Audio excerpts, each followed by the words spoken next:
Hi hello everyone, this is Rajeshwara faculty of Sai మీద కోటి Hyderabad. Right, ఈ వీడియోలో మనం ఒక కెనాల్ని మ్యాక్సిమం ఏ డిశ్చార్జ్కి డిజైన్ చేస్తారు అన్న టాపిక్ని మనం ఈ వీడియోలో చూస్తున్నాం. రైట్, మళ్ళీ ఒకసారి ఏంటి, ఒక కెనాల్ని డిజైన్ చేసేటప్పుడు దాని లోపల మ్యాక్సిమం డిశ్చార్జ్ ఎంత అనేది మనం ఈ వీడియోలో చూస్తాం. Right, okay. మరి అసలు కెనాల్ డిజైన్ తెలుసుకునే కన్నా ముందు, డిశ్చార్జ్ తెలుసుకునే ముందు అసలు జనరల్గా క్రాప్స్ అనేది ఎన్ని రకాలుగా ఉంటాయి ఆల్రెడీ మనం ప్రీవియస్ వీడియోలో చూసాం. ఏంటి, ఖరీఫ్ క్రాప్స్ ఉంటాయి, రబీ క్రాప్స్ ఉంటాయి, జైద్ క్రాప్స్ ఉంటాయి. మరి ఈ 3 సీజన్లో ఏ క్రాప్కి మనం ఏ క్రాప్ యొక్క డిశ్చార్జ్కి డిజైన్ చేయాలి సార్ అని మనకు డౌట్ వస్తూ ఉంటుంది. రైట్, మళ్ళీ ఒకసారి అర్థమైందా క్వశ్చన్ ఏంటన్నది? ఏంటి, మనకు 3 సీజన్స్ ఉన్నాయి. మనం వాటర్ ఇచ్చేటప్పుడు ఏం చేస్తాం, 3 సీజన్కి ఇవ్వాలి. ఈ 3 సీజన్లో ఖరీఫ్ సీజన్ ఉంది, రబీ సీజన్ ఉంది, జైద్ సీజన్ ఉంది. వీటన్నిటిలో డిఫరెంట్ క్రాప్స్ పండిస్తున్నారు. ఇందులో మరి దేనికి మనం డిశ్చార్జ్ చేయాలి, ఇదే డిశ్చార్జ్కి మనం కెనాల్ని డిజైన్ చేయాలి అన్నది మనం ఇప్పుడు క్వశ్చన్లు నేర్చుకుందాం. రైట్, చూడండి, జనరల్గా మనం కెనాల్ డిశ్చార్జ్ మెజర్ చేసేటప్పుడు మ్యాక్సిమం డిశ్చార్జ్ అనేది ఫస్ట్ క్యాలిక్యులేట్ చేయాల్సి ఉంటుంది. మ్యాక్సిమం డిశ్చార్జ్ అంటే ఏంటి ఇక్కడ అంటే discharge required for kharif season crops, discharge required for rabi season crop, discharge required for zaid season crop. వీటిలో మనం ఏం చేయాలి, ఇప్పుడు మ్యాక్సిమమ్ అనేది తీసుకోవాలి. Maximum of kharif, rabi, zaid crops. Right, okay. మరి వీటితో పాటుగా మనకు ఒకటి పేరేనియల్ క్రాప్ ఉంది. రైట్, పేరేనియల్ క్రాప్ అంటే ఏంటి, త్రూఅవుట్ ది ఇయర్ ఉన్నటువంటి క్రాప్. అంటే ఇది మోర్ దెన్ 3 సీజన్స్లో కూడా మనం వాటర్ ఇవ్వాల్సి ఉంటుంది. కాబట్టి మనం ఏం చేయాలి, ప్రతి సీజన్కి కూడా మనం షుగర్ కేన్ అనేది యాడ్ చేయాలి. Plus sugar cane. అర్థమైందా? ఇప్పుడు maximum discharge is equals to ఏంటి, ఇప్పుడు formula maximum of Q rabi crops plus Q sugar cane, Q kharif crops plus sugar cane plus Q zaid crop plus sugar cane. వీటన్నిటిలో ఏ value అయితే maximum ఉందో దాన్ని మనం క్యూ మ్యాక్స్ లాగా తీసుకుంటాం. సరే, మరి క్యూ మ్యాక్స్ని డైరెక్ట్ కెనాల్ డిజైన్ లాగా తీసుకుంటామా, దానికే డైరెక్ట్ కెనాల్ డిజైన్ చేసేటప్పుడు యూజ్ చేస్తామంటే దాన్ని కూడా యూజ్ చేయం. మరి ఏంటి మరి అంటే చూడండి, design discharge of canal is equals to Q max divided by capacity factor into time factor. Right, మనం జనరల్గా ఆర్సీసీలో తీసుకుంటప్పుడు ఆర్సీసీలో మనకు జనరల్గా ఏం చేస్తాం, జనరల్గా ఎఫ్సీకి అంటే ఏంటి, క్యూబ్ స్ట్రెంత్ అని చెప్తాం. Right, cube strength. మరి జనరల్గా స్ట్రెస్ అంటే ఏంటి, load by area. Right, area పెరిగే కొద్ది స్ట్రెస్ వాల్యూ ఏమవుతుంది, డిక్రీజ్ అవుతుంది. రైట్, మరి జనరల్గా ఎఫ్సీ కంటే క్యూబ్ స్ట్రెంత్ నాకు ఒక 18 Nm² స్ట్రెంత్ కావాలి. రైట్, 18 Nm² స్ట్రెంత్ కావాలి అంటే నువ్వు డైరెక్ట్గా 20 ఎఫ్సీకే సరిపోతుంది కదా అని చెప్పేసి 20 M20 గ్రేడ్ కాంక్రీట్ తయారు చేసాం అనుకోండి, అప్పుడు ఆటోమేటిక్గా స్ట్రెంత్ అనేది స్ట్రెస్ ఇక్కడ చూడండి, మనం ఒక స్ట్రక్చర్ కడుతున్నాం, ఆ స్ట్రక్చర్లో నాకు 18 Nm² కావాలి. కానీ ఇక్కడ నువ్వు స్ట్రక్చర్ అంటే ఏంటి, ఏరియా పెరుగుతుంది. ఏరియా పెరిగితే స్ట్రెస్ వాల్యూ ఏమవుతుంది, డిక్రీజ్ అవుతుంది. రైట్, మరి ఎంత డిక్రీజ్ అవుతుంది సార్ స్ట్రక్చర్కి వచ్చేసరికి అంటే జనరల్గా మనం దాన్ని క్యారెక్టరిస్టిక్ స్ట్రెంత్ అని అంటాం. రైట్, ఆర్సీసీలో నేర్చుకుని ఉంటాం. క్యారెక్టరిస్టిక్ స్ట్రెంత్ ఎంత, అది 0.67 ఇంటూ ఎఫ్సీకే. Right, 0.67 FCK. ఇది స్ట్రక్చర్లో స్ట్రక్చర్ కట్టేటప్పుడు ఆ క్యూబ్కి ఉన్నటువంటి స్ట్రెంత్ అవుతుంది. మరి దీన్నే మనం డైరెక్ట్గా డిజైన్ చేస్తామా అంటే దీనికి కూడా మనం డిజైన్ చేయం. దేనికి డిజైన్ చేస్తాం మరి అంటే design stress FD is equals to మళ్ళీ 0.67 FCK divided by partial safety factor. అంటే ఇది కూడా కాదు, దీనికి ఒక అడిషనల్గా మనం జనరల్గా 6-7 అంటే ఏమొస్తుంది, ఇప్పుడు M20 కంటే ఆటోమేటిక్గా అప్రాక్సిమేట్లీ 12 వస్తుంది. రైట్, 12 వస్తుంది. కానీ మనం ఈ 12 కూడా కాదు, ఇంకా డిక్రీజ్ అవుతుందని చెప్పి కొన్ని పార్షియల్ సేఫ్టీ ఫ్యాక్టర్తో మల్టిప్లై చేస్తాం. రైట్, ఏంటది పార్షియల్ సేఫ్టీ ఫ్యాక్టర్? జనరల్గా కాంక్రీట్కి అయితే 1.5, ఇక్కడ మల్టిప్లై అన్నా కదా, డివైడ్ చేస్తాం. రైట్, 0.67 ఎఫ్సీకే డివైడ్ బై 1.5 చేస్తాం. ఎందుకు 1.5 చేస్తామంటే అడిషనల్గా అంటే మన దగ్గర ఉన్నటువంటి మెటీరియల్ పైన అండర్ ఎస్టిమేట్ చేస్తాం అనమాట ఇక్కడ. రైట్, అండర్ ఎస్టిమేట్ చేస్తాం. అప్పుడు F design stress equal to ఏమవుతుంది, అప్పుడు 0.446 ఎఫ్సీకే. రైట్, ఇక్కడ ఎఫ్సీకే 20 అయింది అనుకోండి, అప్రాక్సిమేట్లీ 4 అనుకుందాం. 0.4 ఇంటూ 20 అంటే ఏమవుతుంది, అప్రాక్సిమేట్లీ 9. రైట్, 9 Nm² వస్తుంది. అంటే ఇక్కడ నేను M20 గ్రేడ్ కనుక తీసుకొని కనుక స్ట్రక్చర్ కడితే దాని ద్వారా వచ్చేటటువంటి స్ట్రెంత్ ఎంత, జస్ట్ 9. కాబట్టి నేను ఇప్పుడు నాకు 18 న్యూటన్ పర్ ఎంఎం స్క్వేర్ కావాలి అని అంటే నేను ఇప్పుడు M20 గ్రేడ్ తీసుకుంటే మోర్ దెన్ 18 వస్తుంది అనుకుంటే అది తప్పు. ఎంత వస్తుంది? Just 9, approximately 9 Newton per MM square వస్తుంది. కాబట్టి నేను ఏం చేయాలి మరి? నెక్స్ట్ గ్రేడ్ అంటే M40 M50 తీసుకోవాలి. అప్పుడు నీకు ఈ రిక్వైర్మెంట్ సాటిస్ఫై అవుతుంది. అందుకోసమే మన దగ్గర ఉన్న మెటీరియల్ని అండర్ ఎస్టిమేట్ చేయాలి, రైట్. అట్లాగే ఇక్కడ కూడా నేను ఏం చేస్తున్నాను చూడండి, ముందు మ్యాక్సిమం డిశ్చార్జ్ అనుకుంటే వీటన్నిటిలో మ్యాక్సిమం వాల్యూ తీసుకున్న తర్వాత ఇదే డిజైన్ చేయాలంటే దీంతో పాటుగా కొన్ని థెఫ్టింగ్ లాసెస్, ఎవాపరేషన్ లాసెస్ అన్నీ ఉంటాయి కదా, వాటిని కన్సిడర్ చేసుకోవాలంటే ఇక్కడ కూడా కొన్ని నంబర్స్తో మనం డివైడ్ చేయాలి. ఏంటి ఆ నంబర్స్ అంటే వాటిని మనం ఫ్యాక్టర్స్ అని అంటాం. Crop factor, capacity factor, time factor, right. కాబట్టి ఇప్పుడు డిజైన్ డిశ్చార్జ్ ఫార్ములా ఏంటి? Qmax is equals to Q design is equals to Qmax divided by capacity factor into time factor. గుర్తుపెట్టుకోవాలి, ఇది very very very important. Canal design చేసేటప్పుడు canal యొక్క design discharge equals to maximum discharge divide by capacity factor into time factor. Okay, మరి ఈ capacity factor time factor అంటే ఏంటి మరి అంటే, రైట్, ఫస్ట్ కెపాసిటీ ఫ్యాక్టర్ చూద్దాం. కెపాసిటీ ఫ్యాక్టర్ అంటే ఏంటి అంటే జనరల్గా ఏదో ఒక సీజన్లో యావరేజ్ డిశ్చార్జ్ ఎంత పోతుంది డివైడెడ్ బై మ్యాక్సిమం డిశ్చార్జ్, ఈ రెండింటి మధ్య రేషియోనే కెపాసిటీ ఫ్యాక్టర్ అని అంటాం. ఏంటి? Average discharge in a distributary divide by maximum discharge of distributary లేదా కెనాల్. ఇక్కడ డిస్ట్రిబ్యూటర్ అనేది కెనాల్ కూడా అనొచ్చు, రైట్. అట్లా యావరేజ్ డిశ్చార్జ్ టు మ్యాక్సిమం డిశ్చార్జ్కి దాని రేషియోనే మనం ఏమంటాం? కెపాసిటీ ఫ్యాక్టర్ అని అంటాం. నెక్స్ట్ మరి ఇంకో ఫ్యాక్టర్ డిస్కస్ చేసుకున్నాం, ఏంటి అది? Time factor. మరి టైం ఫ్యాక్టర్ అంటే ఏంటి చూడండి, time factor is equals to number of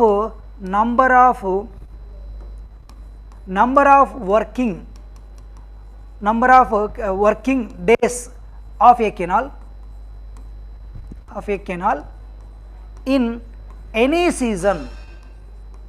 any season divided by crop period. చూడండి దీని మీనింగ్ ఏంటి చూడండి ఒకసారి. క్రాప్ పీరియడ్ మొత్తంలో ఎన్ని నంబర్ ఆఫ్ డేస్ ఒక కెనాల్ వర్క్ చేయాల్సి ఉంటుంది, దాన్ని మనం టైం ఫ్యాక్టర్ అంటాం.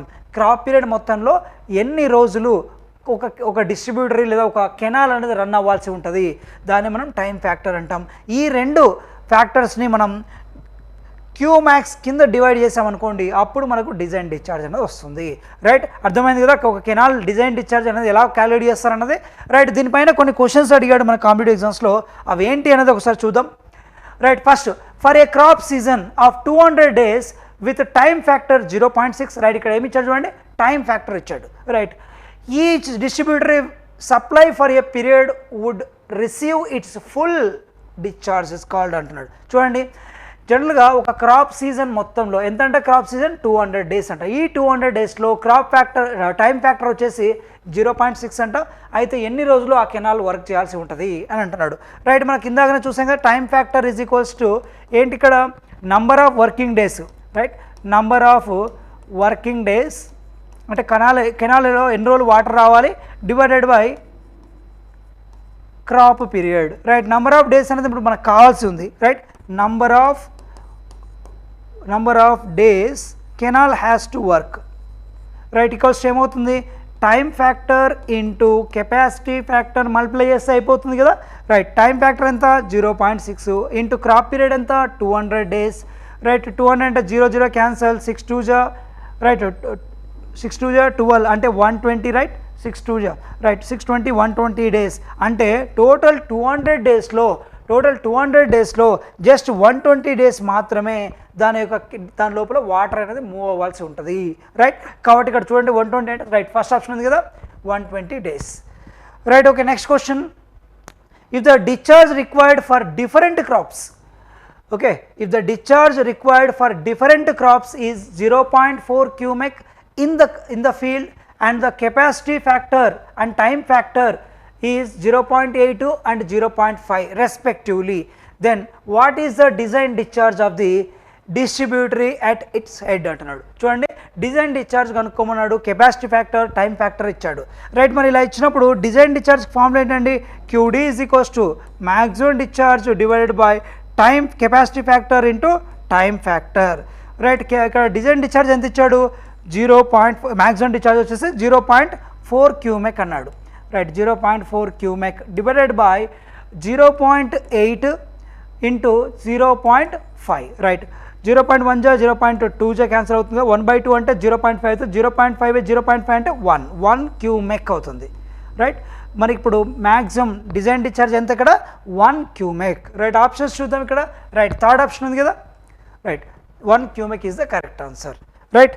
ఓకే, నెక్స్ట్ క్వశ్చన్ చూద్దాం, రైట్. ఇది కొంచెం పెద్ద థియరిటికల్గా క్వశ్చన్, ఎస్ఎస్సి జేఈలో ఒకసారి అడిగాడు, రైట్. ఏంటి చూడండి, a water course has a culturable command area of 1200 hectares, right. ఇక్కడ మనకు టోటల్ కల్చరబుల్ కమాండ్ ఏరియా ఇచ్చాడు సిసిఏ, ఎంత ఇచ్చాడు 1200 hectares, right. 1200 hectares. Okay, in the intense అంటే ఏమంటున్నాడు condition hectares, the intensity of irrigation for crop A, ఇక్కడ right. ఇక్కడ 2 crops ఉన్నాయి, క్రాప్ ఏ. నెక్స్ట్ క్రాప్ ఏకి ఇంటెన్సిటీ ఆఫ్ ఇరిగేషన్ ఎంత అంట 40%, right. Intensity of irrigation is 40%, right. Next వచ్చేసి crop బికి 35%, క్రాప్ బికి 35% intensity of irrigation. Okay, next both being kharif crops, రెండు కూడా సేమ్ సీజన్, ఇది చాలా important. Both crops both are in kharif season, both are in kharif season, చాలా ఇంపార్టెంట్. ఎందుకు important అంటే 2 క్రాప్స్ ఒకే సీజన్లో ఉన్నాయనుకోండి, మ్యాక్సిమం డిశ్చార్జ్ ఎంత అంటే రెండింటికి యాడ్ చేయాలి. 2 క్రాప్స్ డిఫరెంట్ సీజన్ ఉన్నాయనుకోండి, అప్పుడు ఆ రెండిట్లో మ్యాక్సిమం తీసుకోవాలి. ఇది very very very important. 2 crops అనేది ఒకే సీజన్లో ఉంటే రెండింటికి మనం వాటర్ ఇవ్వాల్సి ఉంటుంది, కాబట్టి 2 కలిపి మనం డిశ్చార్జ్ చేయాలి, డిజైన్ చేయాలి, రైట్. ఒకవేళ 2 డిఫరెంట్ సీజన్లు ఉన్నాయనుకోండి, మనకు అప్పుడు ఏం చేయాలి, మ్యాక్సిమం డిజైన్ చేసామనుకోండి, నెక్స్ట్ సీజన్లో తక్కువ ఉన్న అదే కెనాల్లో వెళ్ళిపోతుంది, రైట్. కాబట్టి 2 కూడా ఇక్కడ సేమ్, కాబట్టి మనం లాస్ట్ డిశ్చార్జ్ క్యాలిక్యులేట్ చేసినప్పుడు రెండింటిని కూడా యాడ్ చేయాల్సి ఉంటుంది, గుర్తుపెట్టుకోండి, right. Okay, intensity of irrigation వచ్చింది. ఓకే, నెక్స్ట్ వచ్చేసి ఏమంటున్నాడు, మరి ఏరియా అనుకోవచ్చుగా. ఇంటెన్సిటీ ఆఫ్ ఇరిగేషన్ ఇచ్చినప్పుడు క్రాప్ ఏకి ఎంత ఏరియా ఉందో, right. Area for crop A is equals to 40% అంటే ఎంత 0.4 ఇంటూ కల్చరబుల్ కమాండ్ ఏరియా ఎంత 1200, రైట్. ఎంత అవుతుంది 480 hectares, రైట్. 480 hectares అవుతుంది. ఓకే, ఇది క్రాప్ ఏకి 480 hectares. మరి క్రాప్ బి ఎంత 35% కదా, right. That equals to area for crop B is equals to 0.35 into 1200, right. 0.35 into 12 అంటే 0 క్యాన్సల్ అవుతుంది, 12 5 60, రైట్. 12 3 36, 36 ఒక 6 42 అంటే 420 hectares, రైట్. 420 hectares. ఇదేంటి area for crop B, area for crop B is 420 hectares, right. Okay, next ఇచ్చింది ఏంటి, the crop A has kor period, ఇక్కడ kor period అంటే B ఇచ్చినట్టు, రైట్. బి ఎంత kor period 20 days, right. 20 days. Next వచ్చేసి crop B has a kor period 15 days, crop period వచ్చేసి బికి ఎంత 15 days, right. 15 days. Okay, next calculate the discharge of the water course if the car depth for crop A is 10 cm and crop B is 16 cm. crop A కేమో 10 cm అంట, next crop B కేమో 16 cm అంట. ఏంటి దేన్ని indicate చేస్తుంది అంత డెల్టాని indicate చేస్తుంది, రైట్. డెల్టా క్రాప్ ఏ కేమో 10 cm, నెక్స్ట్ క్రాప్ B కేమో delta B is equals to 16 cm అంట. Okay, right. ఇప్పుడు మనం ఏం క్యాలిక్యులేట్ చేయాలి, డిశ్చార్జ్ అనేది క్యాలిక్యులేట్ చేయాల్సి ఉంటుంది, రైట్. ఓకే, మరి దీని నుంచి మనం ఫస్ట్ ఈ 2 డేటా నుంచి డ్యూటీ అనేది క్యాలిక్యులేట్ చేద్దాం. ఏంటి ఇక్కడ డ్యూటీ చేయాలి అంటే 8.64 B/డెల్టా అని చెప్తుంది కదా ఫార్ములా, రైట్. ఇక్కడ డెల్టా అనేది సెంటీమీటర్లో ఉంది కాబట్టి డెల్టా ఈజ్ ఈక్వల్స్ టు ఏం రాసుకోవచ్చు 8.64 B/D అని రాస్తాం, రైట్. దానికి ఇప్పుడు డెల్టా అనేది ఇండివిజువల్గా క్యాలిక్యులేట్ చేద్దాం. క్రాప్ ఏకి క్రాప్ బికి డెల్టా ఆల్రెడీ ఇచ్చాడు కదా క్వశ్చన్లో, డెల్టా ఇచ్చాడు కాబట్టి ఇప్పుడు మనం డ్యూటీ అనేది క్యాలిక్యులేట్ చేద్దాం, రైట్. డెల్టా ఎంత 10 cm, రైట్. బేస్ పీరియడ్ ఇచ్చాడు, రైట్. ఎంత బేస్ పీరియడ్ వచ్చేసి, రైట్ 20 days, రైట్. ఓకే, మరి దీని నుంచి డ్యూటీ కనుక్కోవచ్చు కదా. డ్యూటీ ఈజ్ ఈక్వల్స్ సెంటీమీటర్ ఉన్నప్పుడు ఏంటి 864 into 20 divided by 10, right. 0 cancel అయితే 6 to 8, రైట్. 12, రైట్. 1728, రైట్. 1728 అనేది అవుతుంది, రైట్. 1728 hectare per క్యూమెక్ అనేది వస్తుంది. ఏంటిది డ్యూటీ, రైట్. డ్యూటీ 1720 వచ్చింది. ఓకే, అట్లాగే సేమ్ క్రాప్ బి కూడా క్యాలిక్యులేట్ చేద్దాం. క్రాప్ బికి డెల్టా వచ్చేసి 16 సెంటీమీటర్ కదా, రైట్. 16 సెంటీమీటర్ ఇచ్చాడు. బేస్ పీరియడ్ వచ్చేసి ఎంత అన్నాడు, 10 days అన్నాడు. ఓకే, రైట్, అంతేనా? ఒకసారి చూద్దాం. రైట్, బేస్ పీరియడ్ వచ్చి 15 days, right, 15 days, right. 15 days అన్నాడు, రైట్. దీని నుంచి మనం డ్యూటీ కనుక్కోవచ్చు. ఏమవుతుంది, సెంటీమీటర్ ఉన్నప్పుడు 864 ఇంటూ బేస్ పీరియడ్ వచ్చేసి 15 days డివైడ్ బై 16, రైట్. ఇది చూద్దాం.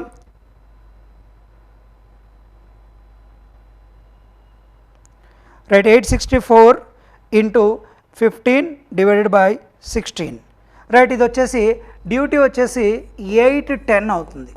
810 హెక్టార్ పర్ క్యూమెక్. ఓకే, ఇది మనకు డ్యూటీ రెండింటి యొక్క క్రాప్స్ యొక్క డ్యూటీ తెలుసు, మనకు ఏరియా కూడా తెలుసు, రైట్. మరి ఏరియా తెలిసినప్పుడు డిశ్చార్జ్ కనుక్కోవచ్చు కదా. Q is equals to A/D, right. Area వచ్చేసి ఇక్కడ ఎంత వచ్చింది మనకు, area 480 hectares, right. 480 hectares, 480 divide by D value ఎంత, 1720, రైట్. 1720 ఇది కనుక చేసినట్టయితే ఏమవుతుంది చూడండి, 480 డివైడెడ్ బై 1720, రైట్. దీని డిశ్చార్జ్ వచ్చేసి 0.27 క్యూమెక్ వచ్చింది. ఓకే, మరి అదే దీనికి కూడా క్యాలిక్యులేట్ చేద్దాం. క్రాప్ బి కూడా, crop B is equals to ఏమవుతుంది, area divide by D. Area వచ్చేసి దీనికి ఎంత, మనకు ఎంత వచ్చింది, ప్రీవియస్ ఏరియా వచ్చేసి 420 hectares, right. 420 divided by 810, right. 420 divided by 810, right. చేస్తే ఈ వాల్యూ వచ్చేసి 0.518 క్యూమెక్ వచ్చింది. ఓకే, ఇప్పుడు డిశ్చార్జ్ క్యాలిక్యులేట్ చేయడం వరకు అందరికి అర్థమైంది కదా. ఏం చేస్తున్నాం ఇక్కడ, Q is equals to A/D. D కోసమే మనం ఈ డేటా అంతా రాసుకున్నాం, ఇక్కడ కూడా డేటా అంతా రాసుకున్నాం. ఓకే, ఇక్కడ discharge for crop A, crop B ఇండివిజువల్గా వచ్చింది, రైట్. ఓకే, ఇప్పుడు మనకు డిజైన్ డిశ్చార్జ్ కనుక్కోవాలంటే, టోటల్ డిశ్చార్జ్ కనుక్కోవాలి లేదా మ్యాక్సిమం డిశ్చార్జ్ కనుక్కోవాలి అని అంటే చూడండి, ఇప్పుడు రెండు కూడా సేమ్ ఒకే సీజన్లో ఉన్నటువంటి క్రాప్స్, రెండు సేమ్ సీజన్లో ఉన్నప్పుడు రెండింటికి మనం వాటర్ ఇవ్వాలి కాబట్టి రెండింటిని కూడా యాడ్ చేయాలి. 0.27 ప్లస్ 0.51, రైట్. ఇప్పుడు ఏమవుతుంది, ఇది 5 8, రైట్, 7 8, రైట్. 0.78 క్యూమెక్ అన్నది మనకు ఆన్సర్ అవుతుంది. 0.78 క్యూమెక్, అంతేనా, రైట్. మరి 0.78 క్యూమెక్ అంటే మనకు ఆన్సర్ చూద్దాం. 0.78 అంటే అప్రాక్సిమేట్లీ 0.8 ఉంది కదా, రైట్. 0.8 క్యూమెక్ అనేది డిజైన్ డిశ్చార్జ్ అవుతుంది. దీని నుంచి, ఈ ప్రాబ్లం నుంచి మనం నేర్చుకోవాల్సినటువంటి కాన్సెప్ట్ ఏంటి అంటే, సపోజ్ క్వశ్చన్లో కనుక రెండు డిఫరెంట్ క్రాప్స్ ఇచ్చాడు, రెండు డిఫరెంట్ సీజన్ క్రాప్స్ ఉన్నట్టయితే మనం ఆ రెండింటిని మనం మ్యాక్సిమం తీసుకోవాలి. మ్యాక్సిమం దేనికి డిజైన్ చేయాలి, మ్యాక్సిమం డిజైన్ చేయాలి. అదే ఒకవేళ రెండు సేమ్ సీజన్ క్రాప్స్ ఇచ్చాడు అనుకోండి, అప్పుడు మనం ఏం చేయాలి, రెండింటిని కూడా యాడ్ చేయాల్సి ఉంటుంది. అప్పుడు మనకు అలా మ్యాక్సిమం డిశ్చార్జ్ అనేది క్యాలిక్యులేట్ చేయాలి. ఒకవేళ క్వశ్చన్లో కెపాసిటీ ఫ్యాక్టర్, టైం ఫ్యాక్టర్ కూడా ఇచ్చాడు అనుకోండి, ఆ maximum discharge divided by capacity factor, time factor చేయాల్సి ఉంటుంది. ఇది ఒక కెనాల్లో maximum discharge, design discharge calculate చేసేటువంటి విధానం, రైట్. ఓకే, మీ ప్రిపరేషన్కి ఇది ఎంతో హెల్ప్ అవుతుందని కోరుకుంటున్నాను, రైట్. ఎవరైతే ఈసెట్ 2025కి ప్రిపేర్ అవుతున్నటువంటి స్టూడెంట్స్ ఎవరైతే ఉన్నారో వాళ్ళందరికీ కూడా సాయి మీద న్యూ బ్యాచెస్ అయితే స్టార్ట్ చేసింది, రైట్. మన బ్యాచెస్ చూసినట్టయితే 16th, 18th, 20th రోజు న్యూ బ్యాచెస్ అయితే స్టార్ట్ అయిపోయి, ఎవరైతే ఇంట్రెస్టెడ్ క్యాండిడేట్స్ ఉన్నారో, ఎవరైతే ఆఫ్లైన్ కోచింగ్ తీసుకోవాలనుకుంటున్నారో మీరు ఈ బ్యాచెస్లో వచ్చి జాయిన్ అవ్వచ్చు, రైట్. మరి డీటెయిల్స్ కనుక చూసినట్టయితే, ఆఫ్లైన్ బ్యాచ్ డీటెయిల్స్ కనుక చూసుకున్నట్టయితే మనకు మీ అవైలబిలిటీని బట్టి, అంటే మీరు కొంతమంది ఇండస్ట్రియల్ ట్రైనింగ్ ఉంటారు, కొంతమంది కాలేజ్కి వెళ్ళే వాళ్ళు ఉంటారు. ఎవరైతే ఇండస్ట్రియల్ ట్రైనింగ్ వెళ్ళవుతున్నటువంటి స్టూడెంట్స్ ఉన్నారో వాళ్ళకి వాళ్ళ కన్వీనియంట్ని బట్టి మార్నింగ్ ఒక బ్యాచ్, ఈవినింగ్ ఒక బ్యాచ్, ఆఫ్టర్నూన్ ఒక batch, plus full day batches అనేది రన్ అవుతున్నాయి. మీ అవైలబిలిటీని బట్టి మీరు జాయిన్ అవ్వచ్చు. అట్లాగే మీరు ఒకవేళ కాలేజ్ స్టూడెంట్స్ అవుతున్నారైతే మార్నింగ్ 6 to 8 ఒక బ్యాచ్, ఈవినింగ్ 5 to 7 ఒక బ్యాచ్ అయితే రన్ అవుతుంది, రైట్. మీరు వచ్చి డైరెక్ట్గా జాయిన్ అయ్యి మీ ప్రిపరేషన్ స్టార్ట్ చేసుకోవచ్చు. ఫర్దర్ డీటెయిల్స్ ఏమైనా డౌట్స్ ఉన్నా కూడా మీరు కింద స్క్రోల్ అవుతున్న నెంబర్కి అయితే కాల్ చేయండి. మరి ఎవరైతే ఆన్లైన్ కోచింగ్ తీసుకోవాలనుకుంటున్నారో వాళ్ళు సాయి మీద .in అనే యాప్ అనేది డౌన్లోడ్ చేసుకోవాల్సి ఉంటుంది, రైట్. ఆ యాప్ వచ్చేసి చూడండి, సాయి మీద .in అనే యాప్. ఈ యాప్ కనుక డౌన్లోడ్ చేసుకొని మీరు పేమెంట్ చేసి వితిన్ 20 to 48 అవర్స్లో మీకు యాప్ యాక్టివేషన్ అయితే జరుగుతుంది, మీ ప్రిపరేషన్ స్టార్ట్ చేసుకోవచ్చు. ఫర్దర్ డీటెయిల్స్ ఏమైనా డౌట్స్ ఉన్నా కూడా మీరు ఈ కింద స్క్రోల్ అవుతున్న నెంబర్కి కాల్ చేయండి, లేదా మనకి ఇక్కడ నెంబర్ ఉన్నాయి కదా, ఈ నెంబర్కి కాల్ చేసుకోవచ్చు. Okay, thank you.